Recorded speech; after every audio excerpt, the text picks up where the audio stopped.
To illustrate the design thinking process that we've been talking about, I'd like to tell you a story about design thinking in action. As we go through that story, I will note different tools and approaches that are being used. Then at the end of this session, I'll tell you about some additional resources we have available so that you can learn more about them. Now, you can use design thinking to solve all sorts of problems. Let's walk through one example to illustrate what it looks like in the real world. To do so, we're going to travel to Denmark, a country long recognized for its distinctive attention to design. The Danes, like citizens in most developed countries, recognize that the aging of their population presents many challenges.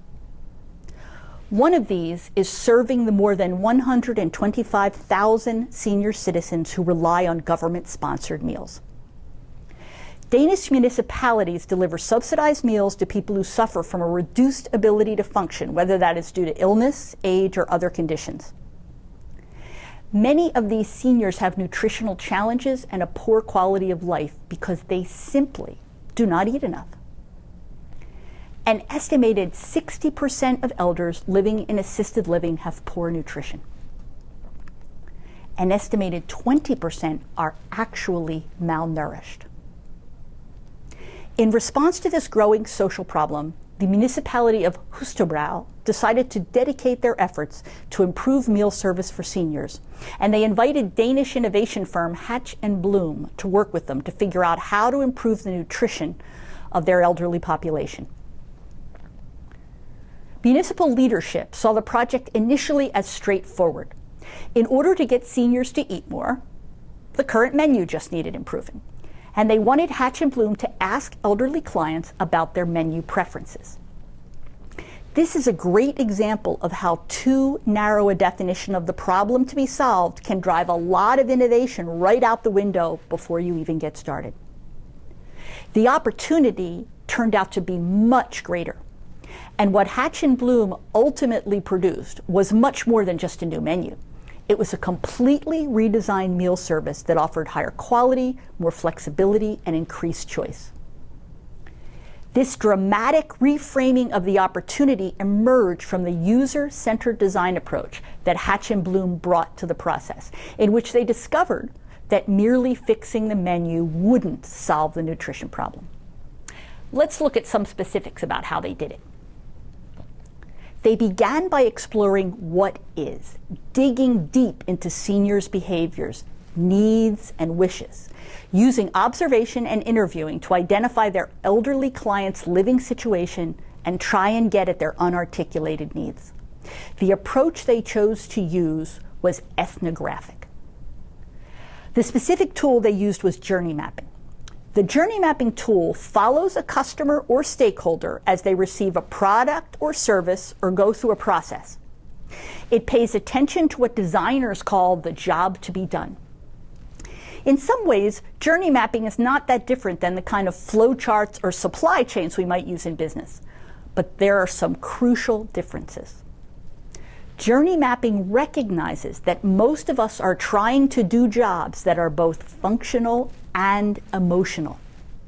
A lot of the unarticulated needs turn out to be on the emotional side, making this tool very valuable for uncovering hidden opportunities to create better value for people.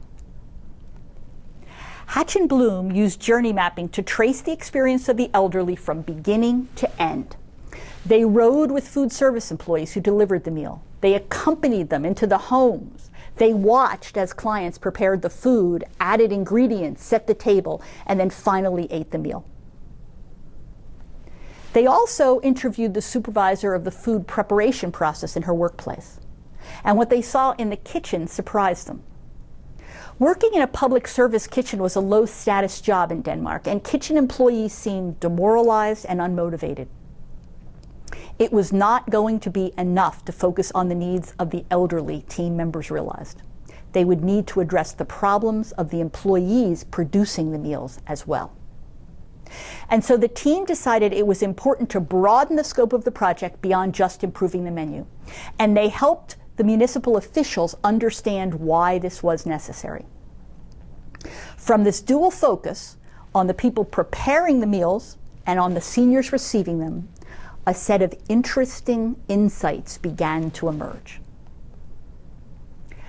They discovered that both the seniors and the kitchen workers had important emotional needs that were not being met. They were both experiencing feelings of disconnection and alienation. The social stigma of even having to receive such assistance weighed heavily on the clients. They were embarrassed. Help for cleaning was considered acceptable in Danish culture, but help for more personal needs was much less so. It also mattered who was providing the help. In Denmark, a senior hoped to receive assistance from a relative or a friend. If that was not possible, perhaps one could hire someone. But it was a last resort to receive assistance from the government. Also painful to seniors was the loss of control over their food choices.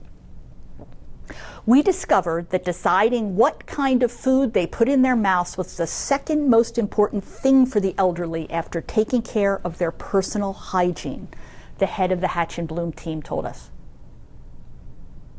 And they hated eating alone because it reminded them that their families were no longer around. All of these factors contributed directly to the nutrition problem and put it in a broader context. The less they enjoyed their situation, the smaller their appetites. The kitchen workers, Hatch and Bloom learned, were making the same boring, low-cost meals over and over, not because they lacked skills or because they just didn't care, but because of the perceived economic and logistical constraints that prevented them from doing something more interesting. The team also found positive things, however. They discovered that the generation of seniors they studied was very responsible and capable in the kitchen and had a keen sense of the seasons and positive associations with seasonal foods such as apples in the fall and strawberries in the summer. They also often tried to customize their meals by adding spices or using their own potatoes or vegetables. The Hatch and Bloom team also discovered that the kitchen workers really did care and wanted to do a good job. Once team members had finished their ethnographic research, they moved into the what-if stage. For this, they wanted to enlist a broader group of stakeholders in understanding the nature of the challenges and participating in creating a new and better meal service. They wanted to co-create with their important stakeholders. To accomplish this, they had a series of workshops that brought together a diverse set of stakeholders. It included public officials, volunteers, experts in elderly issues, kitchen workers, and employees of residential care facilities. Together, they reviewed the ethnographic research and developed insights and design criteria to form idea generation. This kind of co-creation is another important design tool. Inviting stakeholders into the creative process creates ownership and engagement as well as producing better ideas. The co-creation tool will turn out to be useful in every one of the 4 questions, as you'll see later.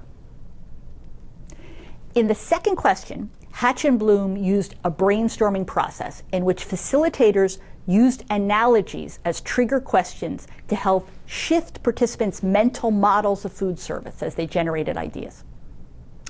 The facilitators asked participants to think of the kitchen as a restaurant, triggering a creative rush. The kitchen workers, they assumed then, must be the chefs. And if they were the chefs, who were the waiters? This began to bring ideas like the condition of the vehicles used for meal delivery into the discussion. They continued to work with the restaurant analogy as they considered the food itself. Until that point, the menus had been minimalist, factual descriptions of the food, perhaps detailing how it was prepared. For instance, one item read, liver, potatoes, and sauce. That's not exactly a description that will make your mouth water, is it? But now participants in the workshop started to wonder, maybe we should look at actual restaurant menus. Maybe we should describe our meals in a completely different, more enticing way. The third workshop moved them into the what wow stage and continued to emphasize the design tool of co-creation. But this time, co-creation was used to test ideas rather than generate them. This third workshop was much more hands-on and involved prototyping, at least in a rough way, the solutions coming out of the what-if workshops. For example, Hatch and Bloom worked with participants on 3 different versions of the menu, asking them which they liked and how they felt about various aspects, such as the colors they favored and whether they preferred photos or illustrations. They used a design tool called visualization to make these different options feel more real to participants. Visualization is one of the essential design tools. It's not about drawing, a skill that many of us don't have. It's about using imagery to make an abstract idea more public and more concrete so that it will be more visible, clear, and understandable to others. Hatch and Bloom didn't talk to people about the different options. They showed them the different options. They then moved into what works, testing prototypes with different combinations and ways of presenting the food with actual customers. The learning from this initial set of experiments resulted in a second project with some quick packaging design changes that allowed for more modular meals where components were separated instead of being mixed together. The process also yielded new uniforms for employees and a new name, The Good Kitchen, that reflected everybody's aspirations. It also included new communication channels, using newsletters and comment cards to keep clients and the kitchen staff in close touch with each other. And so, a process that began with a simple mandate, fix the menu, evolved into something much more significant as it moved through the 4 questions, using design tools like journey mapping, co-creation, prototyping, and experimentation.